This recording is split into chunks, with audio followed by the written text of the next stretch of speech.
Hello everyone, I welcome you in visionlok. Today I will discuss about the topic what is artificial intelligence. हम यहाँ पर समझने की कोशिश करेंगे आर्टिफिशियल इंटेलिजेंस क्या है। हम सिंपल लैंग्वेज में समझने की कोशिश करेंगे आर्टिफिशियल इंटेलिजेंस। आर्टिफिशियल इंटेलिजेंस आज के टाइम में हम देखें तो हर जगह आर्टिफिशियल इंटेलिजेंस की बात होती है। जो भी हमारी बिजनेस रिलेटेड कंपनीज हैं, जो भी हमारा वर्क होता है, सब वर्क धीरे धीरे आर्टिफिशियल इंटेलिजेंस की तरफ मूव होता है।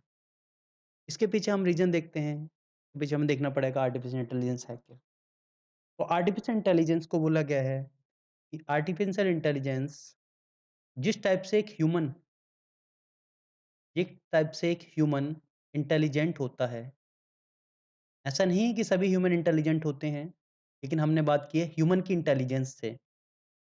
जो ह्यूमन की अपनी इंटेलिजेंस होती है, कि सोचने समझने की जो शक्ति होती है, उसको हमें मशीन में प्रोवाइड करना। कि जो एक ह्यूमन सोच सकता है, जो एक ह्यूमन कर सकता है, वो हमारी कोई मशीन भी कर सकती है, मशीन भी वो डिसीजन ले सकती है। तो AI is technique of the getting machine to work and behave like human. काफ़ी मूवीज़ वगैरह ने, वेब सीरीज़ वगैरह ने इस चीज़ को देखा होगा आपने। जिस टाइप से हम देखते हैं रेसिडेंट एविल के अंदर red queen with the artificial intelligence system. Red queen के पास अपना दिमाग, अपनी सोचने की शक्ति, सब कुछ में दिखाई देती है। आयरन मैन सीरीज़ के अंदर हम देखते हैं Jarvis, that is artificial intelligence system. Robot के अंदर हम चिट्ठी देखते हैं, that is artificial intelligence system. Artificial intelligence robot बोलते हैं इस चीज़ को। तो ये सब जो थे कांसेप्ट ऑफ आर्टिफिशियल इंटेलिजेंस का बेस ये आते हैं हमारे, जितने भी कांसेप्ट हमने लिए, सबका जो बेस आता है आर्टिफिशियल इंटेलिजेंस ही आता है। टुडे हम प्रैक्टिकल लाइफ में भी देख सकते हैं इस चीज़ को। Siri of Apple, Google Assistant, Alexa are the real example of artificial intelligence. तो आर्टिफिशियल इंटेलिजेंस को हम देखते हैं कि आर्टिफिशियल इंटेलिजेंस है क्या। तो इसमें हम देखते हैं मेकिंग कंप्यूटर दैट थिंक। ऐसे कंप्यूटर बनाना जो सोच सकते हैं, जो ह्यूमन के अकॉर्डिंग, जो प्रोग्राम है, उससे भी आगे जाके क्रॉस करके उसको भी डिसीजन ले सकते हैं। उस डिसीजन को ले सकते हैं। ह्यूमन के पास एक डेटाबेस अवेलेबल है, लेकिन ये उसके माइंड में जो डेटाबेस अवेलेबल वो एक लिमिटेड है। लेकिन मशीन के पास ऐसी कोई लिमिटेशन नहीं। तो इसलिए हम तैयार करते हैं artificial intelligence system. Artificial intelligence system इसके लिए कैपेबल होता है कि जो एक ह्यूमन जो सोच सकता है, जो कर सकता है, वो सब कुछ आर्टिफिशियल इंटेलिजेंस कम सिस्टम कर सकता है। तो किसी मशीन को हम माइंड देने की बात करते हैं यहाँ पर, मशीन विद माइंड। एक हमारा कंसेप्ट आता है मशीन विद माइंड। हम जैसे एक टास्क देखते हैं how to reach Delhi to Lucknow.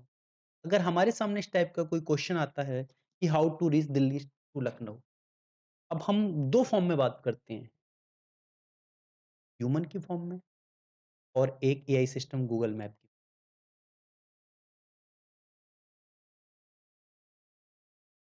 हमें दिल्ली से लखनऊ जाना है, उसके लिए हम क्या करना होगा? हम अपने दिमाग से इस चीज़ को सोचने की कोशिश करते हैं कि जैसे हमारे दिमाग में आता है कि हमें दिल्ली टू लखनऊ ट्रैवल करना है। दिल्ली से हमें चलना है, लखनऊ जाना है। तो हम सबसे पहले ये देखेंगे कि हमारा शॉर्टेस्ट पाथ क्या रहेगा? मतलब हमारा सबसे छोटा रास्ता,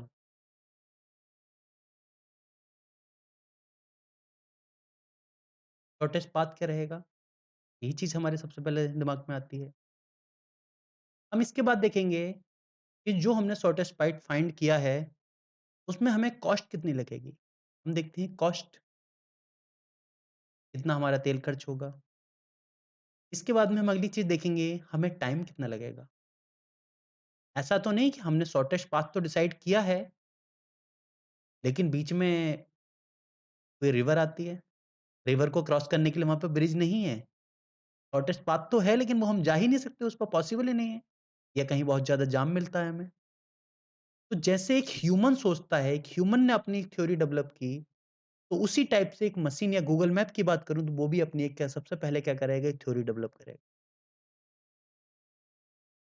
उस थ्योरी को मॉडल की फॉर्म में कन्वर्ट करेगा, उस थ्योरी की मॉडलिंग करेगा कि क्या-क्या पॉसिबिलिटी हैं। इसमें अपने-अपने जो एल्गोरिथम हैं, उन एल्गोरिथम को लगाने की कोशिश करेगा और उस एल्गोरिथम को लगाने के बाद में वो देखेगा कि ये जो हमारा सॉल्यूशन ये फिज़िबल है, नहीं है।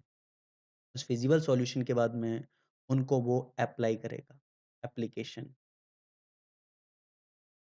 तो जिस टाइप से हमने यहाँ पर डिसीजन लिया, उसी टाइप से हम गूगल मैप के थ्रू भी देखते हैं कि गूगल मैप भी या जो भी हम आर्टिफिशियल इंटेलिजेंस सिस्टम की बात करते हैं, वो भी हमारे किसी टास्क को करने के लिए तो 3 पार्ट में काम करता है। पहले उसी की थ्योरी डेवलप करेगा, थ्योरी डेवलप करने के लिए उसे डेटा की रिक्वायरमेंट होगी, डेटा को एनालाइज़ करना होगा, डेटा को एनालाइज़ करने के बाद में हम क्या करेंगे, रीज़निंग अप्लाई होगी, लॉजिक लगाएगा। उसके बाद में उस मेथड से जो भी मॉडलिंग एंड एल्गोरिथम तैयार होंगे, एप्लीकेशन होगा, एप्लीकेशन के थ्रू ही उसने कुछ लर्न भी किया होगा। इन फ्यूचर उस चीज़ को अप्लाई कर सकता है वो या फिर किसी ने पास्ट में कुछ एप्लीकेशन अप्लाई किया है, उसका एक्सपीरियंस वो यूज़ कर सकता है। जैसे हम बोलते हैं कि हमारा कोई फ्रेंड है वो दिल्ली से लखनऊ गया था, उसे ये प्रॉब्लम आई थी, उसने बताया हमें, तो उस एक्सपीरियंस को हमने यूज़ किया। जो उसने गलतियाँ की थी वो हम नहीं करेंगे। इसी टाइप से ये आर्टिफिशियल इंटेलिजेंस सिस्टम भी वर्क करते हैं कि इनका जो डेटाबेस है, अगर इनके डेटाबेस में इस टाइप से पास्ट एक्सपीरियंस लर्निंग का प्रोसेस दिखाई देता है, तो इस लर्निंग के प्रोसेस को वो यूज़ करते हैं अगले टास्क के लिए। तो हम आर्टिफिशियल इंटेलिजेंस को देखते हैं, artificial intelligence is the branch of computer science dealing with the simulation of intelligent behaviour in machine. जैसे ह्यूमन का एक इंटेलिजेंट बिहेवियर होता है, उसी टाइप से मशीन को भी एक इंटेलिजेंट बिहेवियर देने की बात की गई। इसकी स्टार्टिंग होती है वर्ल्ड वार 2 से। वर्ल्ड वार 2 में सबसे पहले जर्मन कम्युनिकेशन को ब्रेक करने के लिए इसका यूज़ किया गया था। ट्राई किया गया था, कोशिश की गई थी कि हम जर्मन कम्युनिकेशन को ब्रेक कर सकते हैं। लेकिन फर्स्ट जो इफ़ेक्ट दिखाई देता है इसका वो 1950 में कंप्यूटिंग मशीनरी एंड इंटेलिजेंस के नाम से एक पेपर पब्लिश हुआ था टॉपिक के नाम से। उसका पूरा फ़ोकस था मशीन इंटेलिजेंस के ऊपर by Alan Turing. Alan Turing थे, एक एलन ट्यूरिंग मैथमेटिशियन थे। इन मैथमेटिशियन एलन ट्यूरिंग के द्वारा ही चीज़ को सबसे पहले क्वेश्चन किया गया था। इन्होंने अपने पेपर में पब्लिश किया, इस चीज़ को प्रपोज़ किया कि I propose to consider the question can machine think. ये हमारी ह्यूमन लाइफ में पहला कांसेप्ट था जो बाय एलन ट्यूरिंग दिया गया था कि कैन मशीन थिंक। यहाँ पर मशीन को माइंड देने की बात की गई बाय एलन ट्यूरिंग। 31 अगस्त 1955 को ये सब इकट्ठा होते हैं कुछ person Dartmouth college, Hanover, new Hampshire में लोग इकट्ठा होते हैं और इन्होंने एक टास्क लिया कि हम एक प्रपोज़ल तैयार करते हैं और हम 10 लोग, 10 पार्टिसिपेंट थे in the leadership of John McCarthy. John McCarthy की लीडरशिप में इसमें 10 पार्टिसिपेंट हमारे टोटल आते हैं। इन्हें दिया गया था कि 2 महीने का टाइम, 2 मंथ, कि 2 मंथ का हमारे पास टाइम है। 2 मंथ में हम ये चीज़ डिस्कस करेंगे कि ये जो थिंकिंग है मशीन माइंड की, ये फिज़िबल है? क्या ये काम कर सकती है? क्या हमारा NLP natural language processing, expert system इसमें हम क्या-क्या कर सकते हैं? तो जितने भी आर्टिफिशियल इंटेलिजेंस के कांसेप्ट हो सकते हैं, उन पे बात करने के लिए तैयार हुए और 1956 को इन्होंने फाइनल डिसीजन दिया। फाइनल चीज़ आती है हमारी कि आर्टिफिशियल इंटेलिजेंस को एक्सेप्ट किया था फर्स्ट क्वाइन।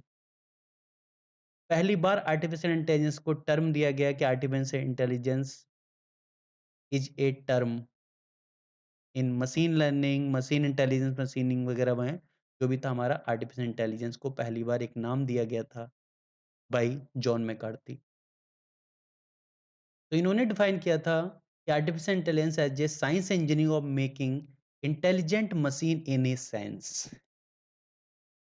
जिस टाइप की इंटेलिजेंस मशीन हम आज देखते हैं, तो उसी टाइप के इंटेलिजेंस मशीन के लिए इन्होंने बोला गया था कि इंटेलिजेंट मशीन हो सकती है, मशीन माइंड की तरह वर्क कर सकती है और इनका जो पूरा स्टडी का फ़ोकस था, वो भी यही आता है, हमारा एनएलपी के ऊपर फ़ोकस किया था इन्होंने। न्यूरल नेटवर्क, इनका जो कंप्लीट डिस्कशन करना था, जो डिस्कस का टॉपिक थे न्यूरल नेटवर्क। न्यूरल नेटवर्क क्या हमारा आता है क्रिएटिविटी, कि कितनी क्रिएटिविटी है इसमें। इन चीज़ों के ऊपर सबके ऊपर इंसेप्ट लिया गया था इन्होंने। तो यहाँ से हमारा मिलता है, पहली बार नाम मिलता है एज़ ए आर्टिफिशियल इंटेलिजेंस। और हम देखते हैं कि टुडे आज के टाइम में भी हम अलग-अलग टाइप के एग्ज़ाम्पल देखते हैं। गूगल असिस्टेंट है, स्मार्ट कार है, एक्सपर्ट सिस्टम वगैरह आते हैं, ये सब हमारे एग्ज़ाम्पल आते हैं आर्टिफिशियल इंटेलिजेंस। तो आर्टिफिशियल इंटेलिजेंस वर्क कैसे करता है? तो देखो इसका सबसे पहला जो वर्किंग आती है लर्निंग, ये लर्न करता है। मशीन एक मशीन लर्न करती है। अब उसके वर्किंग का जो क्राइटेरिया रहेगा उसी के अकॉर्डिंग रहेगा, डेटा को एनालाइज़ करना है उसे। जो भी उसने डिसीज़न लिए हैं उनके अकॉर्डिंग लर्न करना है, पॉजिटिव लिया है, नेगेटिव लिया है, जो भी होगा, उन चीज़ को परसेप्ट करना, परसेप्शन इसका, उसके बाद में हमारा फाइनल डिसीज़न लेना।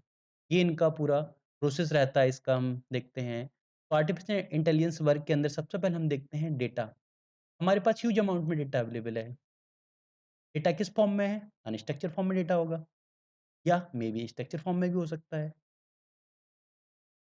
मेबी सेमी स्ट्रक्चर फॉर्म में भी हो सकता है।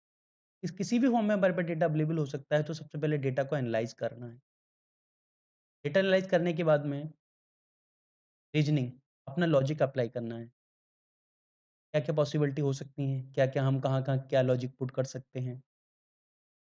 लर्निंग, उस चीज़ से लर्न, जो एक्सपीरियंसेस हैं, जो हमने अटेम्प्ट लिए हैं, जो हमने काम किया है, जो हमने वर्क किया है, उसका रिज़ल्ट क्या था? उसके अकॉर्डिंग जो एक्सपीरियंस मिला हमें, उसके अकॉर्डिंग हम लर्न करते हैं। उसके बाद में हमारा फाइनल डिसीज़न, जो भी हमें डिसीज़न लेना है। इसके बाद में हमारा परसेप्शन, एक उसके लिए अपनी परसेप्शन बनाना, अगले स्टेज के लिए जो भी चीज़ हमारी, अगली चीज़ आती है हमारी linguistic intelligence. Linguistic intelligence means जो हम कम्युनिकेशन करते हैं, कि जो 2 मशीन्स या 2 ह्यूमन के बीच में जो कम्युनिकेशन होता है, मशीन टू ह्यूमन कम्युनिकेशन होता है, ये किस लैंग्वेज में, इसके लिए हमारी एक टॉपिक आएगा हमारा नेक्स्ट, हम बाद में देखेंगे एनएलपी। तो जैसे मैं आपको एग्ज़ाम्पल दूँ, हमारी ड्राइवरलेस कार है। ड्राइवरलेस कार में हम देखते हैं कि सामने एक पर्सन खड़ा हुआ है। किसने इस पर्सन को स्कैन किया, इस सेंसर ने उस चीज़ को देखा। स्कैन करने के बाद में इसने डेटा के थ्रू एनालाइज़ किया, कौन हो सकता है ये? क्या-क्या हमारे पास है? उस चीज़ ने लॉजिक लगाया, कि ये पर्सन हमारे लिए कोई खतरा बन सकता है या नहीं? इस चीज़ को देखा कि पर्सन तो यहाँ पर भी है, लेकिन वो स्टेबल है या नहीं? ये पर्सन रोड को क्रॉस तो नहीं कर रहा है? या पर्सन ये साइड में ही तो नहीं खड़ा है? या पॉसिबिलिटी है हमारी कार थोड़ी और आगे जाए, ये पर्सन रोड क्रॉस करने लगे? ये पॉसिबिलिटी है, तो उस चीज़ को आइडेंटिफ़ाई करेगा। अब इसने प्रीवियस एक्सपीरियंस में इस चीज़ को देखा होगा, इसका जो भी एक्सपीरियंस रहेगा, एक्सपीरियंस रहने के बाद में जैसे ये एक्सपीरियंस है, यहाँ पर मान लो कोई गड्ढा वगैरह हमें दिखाई देता है, कार यहाँ से मूव करती है, उस चीज़ को इसको आइडेंटिफ़ाई कर लिया, तो ये अपने एआई सिस्टम के थ्रू, आर्टिफिशियल इंटेलिजेंस सिस्टम के थ्रू, जो अपने पूरा जो इसका नेटवर्क बना हुआ है, उस नेटवर्क में इस चीज़ को एंटर कर देगी, उस डेटा में एंटर कर देगी, इस लोकेशन पर यहाँ पर एक गड्ढा मिल सकता है। तो जो इसके बाद में आने वाली जो ड्राइवरलेस कार होगी, वो भी क्या करेगी, इसको ऑलरेडी रिकॉग्नाइज़ होगा उसके पास, यहाँ पर पॉसिबिलिटी है, गड्ढा है यहाँ पर। तो उस चीज़ से बचने की कोशिश करेगी, इसके पास ऑलरेडी डन है, दैट इज़ एक्सपीरियंस। और उसके अकॉर्डिंग इसे डिसीजन लेना है। डिसीजन सही भी हो सकता है, गलत भी हो सकता है। सही होगा, ठीक है, गलत होगा तो उस चीज़ से सीख मिलेगी, जैसे एक ह्यूमन सीखता है। तो हम यहाँ पर बात करें तो आर्टिफिशियल इंटेलिजेंस पूरी कंप्लीटली एक ह्यूमन की तरह वर्क कर रहा है। बस इतना ही है कि ह्यूमन का जो माइंड था, उसी टाइप से हम चाहते हैं कि मशीन में भी माइंड हो। मशीन भी उसी टाइप से सोच सकती है, मशीन भी उस टाइप से वो सब टास्क कर सकती है जो ह्यूमन कर सकता है। मशीन भी वो क्या वो फ़ील कर सकती है? That is a question. वो सब्र कर सकती है? फ़ील कर सकती है? उन सब की हम बात करेंगे नेक्स्ट टॉपिक में। Thank you. Thank you everyone.